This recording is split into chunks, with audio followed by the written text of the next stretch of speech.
ഞാനൊരു ആക്സിഡന്റ് എൻ്റെ കൺമുന്നിൽ കണ്ടു.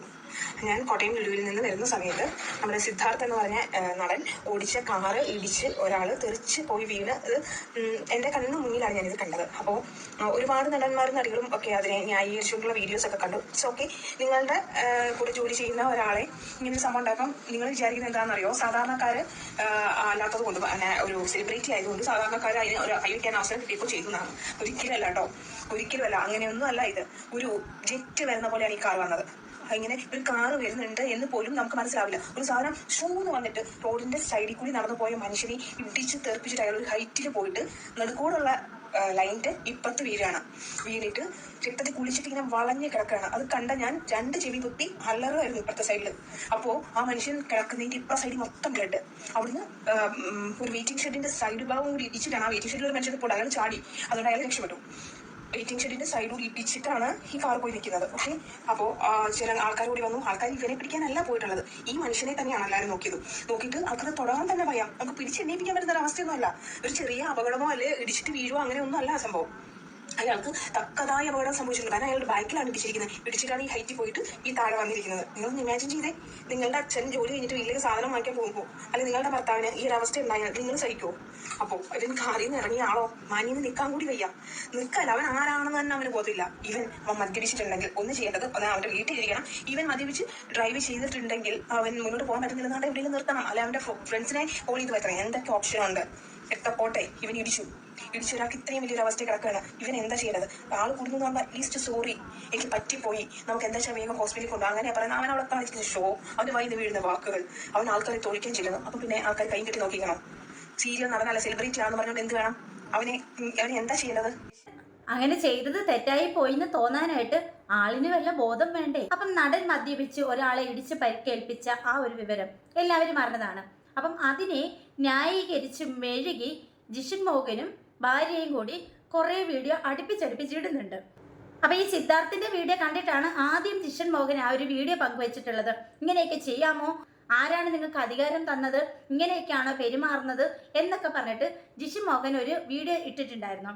അപ്പൊ കൂട്ടുകാരനെ ന്യായീകരിച്ച് മെഴുകി ആ വീഡിയോ ഇടുന്നതിന് മുമ്പ് ജിഷിൻ മോഹൻ ഒന്ന് ആലോചിക്കാമായിരുന്നു ഇദ്ദേഹം ചെയ്ത തെറ്റെന്താണെന്ന്. കള്ളു കുടിച്ച് ബോധമില്ലാണ്ട് അതിസ്പീഡിൽ വണ്ടി ഓടിച്ച് വഴിയാത്രകനെ ഇടിച്ച് പരിക്കേൽപ്പിച്ച് ഈ ഒരു സ്ത്രീ പറയുന്നത് പോലെ അത്രയും ഭയാനകമായിട്ട് അത്രയും ഹൈറ്റിൽ പൊങ്ങിയാണ് ആള് വീണത്. അതുപോലെ തന്നെ നിറച്ച് രക്തത്തിൽ കുളിച്ച് കിടക്കുമായിരുന്നു എന്ന് പറയുന്നുണ്ട്. അപ്പോൾ ആ സമയത്ത് പോലും കാറിൽ നിന്നിറങ്ങി ഈ മാന്യൻ അവിടെ ഷോ കാണിക്കായിരുന്നെന്ന്. അല്ല, ചെയ്ത തെറ്റിന് സോറി പറയുകയോ പശ്ചാത്തപിക്കുകയോ അല്ലെങ്കിൽ അദ്ദേഹത്തിനെ ഹോസ്പിറ്റലിൽ കൊണ്ടുപോകാനായിട്ട് കൂടെ നിൽക്കുകയോ ഒന്നുമല്ല ചെയ്തത്. അവിടെ നിൽക്കുന്ന ആൾക്കാരുടെ മുന്നിൽ ഷോ കാണിച്ച്, എന്ന് വെച്ചാൽ സീരിയൽ നടനല്ലേ, തട്ടിമുട്ടി എന്ന സീരിയലിലും ഉപ്പുമുളകിലും ഒക്കെ അഭിനയിച്ച ഒരു നടനല്ലേ. അപ്പൊ അതുകൊണ്ടായിരിക്കും അത്രയും ഷോ ഇറക്കിയത്. അപ്പൊ സിദ്ധാർത്ഥ് പ്രഭു അറിഞ്ഞില്ല അത് സീരിയൽ അല്ല, അത് റിയൽ ആണെന്ന് സിദ്ധാർത്ഥ് പ്രഭു അറിഞ്ഞില്ല.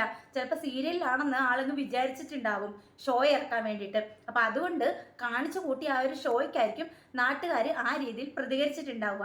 അപ്പൊ അതിനെ മെഴുകി അങ്ങോട്ട് കുറ്റപ്പെടുത്തി ജിഷൻ മോഹനും അദ്ദേഹത്തിന്റെ ഭാര്യയും കുറച്ച് വീഡിയോസൊക്കെ ഇറക്കിയായിരുന്നു. പക്ഷെ ആ വീഡിയോയിലൊന്നും ഇടിച്ച ആളെയോ പരിക്കേറ്റ ആളെ കുറിച്ചോ ഒന്നും പറയുന്നില്ല. അയാൾക്ക് എന്ത് പറ്റി, അത് ചെയ്തത് തെറ്റാണ്, മദ്യലഹരിയിൽ വണ്ടി ഓടിച്ചത് തെറ്റാണ്, ഇതൊന്നുമല്ല പറയുന്നത്. നിങ്ങൾ എന്തിനാ അങ്ങനെ ചെയ്തു? കഴുത്തിൽ മുറുക്കാനും ഞെക്കാനും ഒക്കെ നിങ്ങൾക്ക് ആരാണ് അധികാരം തന്നത്? അപ്പം കൂടെ ജോലി ചെയ്ത ആളാണല്ലോ. ആത്മാർത്ഥ സുഹൃത്തിനോട് തോന്നിയ ആ ഒരു വികാരം അത്രയേ ഉള്ളൂ. പക്ഷേ അവിടെ നിന്ന ജനങ്ങൾക്ക് ആ ഒരു വികാരമല്ല. അപ്പൊ ഈ നടനെ ഇടിച്ചു തെറിപ്പിച്ച് ഒരാളവിടെ വീണ് കിടപ്പുണ്ടായിരുന്നു. രക്തത്തിൽ കുളിച്ച് കിടന്ന് ആ കണ്ടുകൊണ്ട് നിന്ന ആൾക്കാർക്ക് ഇവൻ അങ്ങോട്ട് നടനാണെന്നോ അല്ലെങ്കിൽ ഇവനെ അങ്ങനെ ആദരിച്ച് അവിടെ ഇരുത്തണമെന്നോ ഒന്നും അവർക്ക് തോന്നിയില്ല. ശരിക്കും എന്നാൽ നല്ല പെരുമാറണമായിരുന്നു.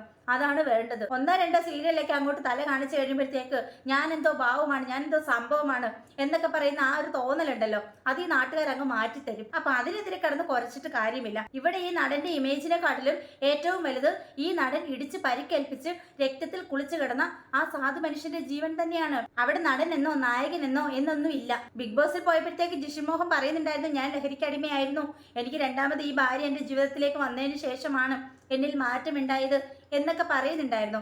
അപ്പൊ ഈ കൂട്ടുകാരനെ അങ്ങ് ഉപദേശിച്ച് നന്നാക്കി കൂടെ?